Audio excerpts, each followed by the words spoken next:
ఏమేమి తీసుకున్నా 3 per day hot వాటర్లో, అట్లాగే ఆల్గే ఒమేగా ఉదయం మధ్యాహ్నం సాయంత్రం, milk test 2 times, nutraceutical mix 2 times, so purity weight లాస్కి ఒక 2 times.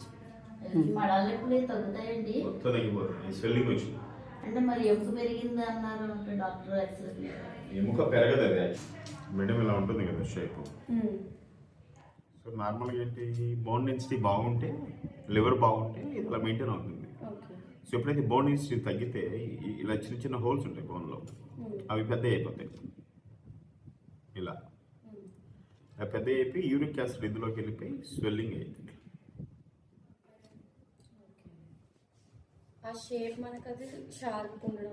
దానివల్ల మనకి బోన్ పెరిగిందంటారు. యాక్చువల్గా బోన్ ఉబ్బటం, పెరగటం వేరు, ఉబ్బటం.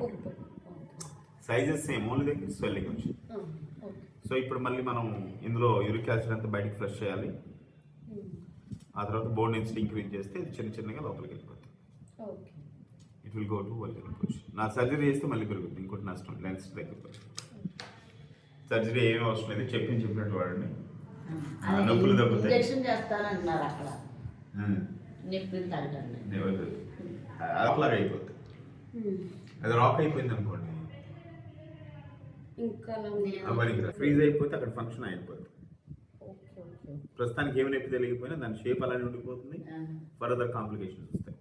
ఈ లోపల ఇంజెక్షన్ చేయించుకోకూడదు అన్నారు కొంతమంది, మళ్ళీ వెళ్ళలేదు. ఇంకా పెయిన్ కిల్లర్స్ వాడి 10 రోజులు మళ్ళీ మానేసానండి. తినండి టిఫిన్ తినొచ్చు, ఫ్రెష్ అన్నమే మజ్జిగ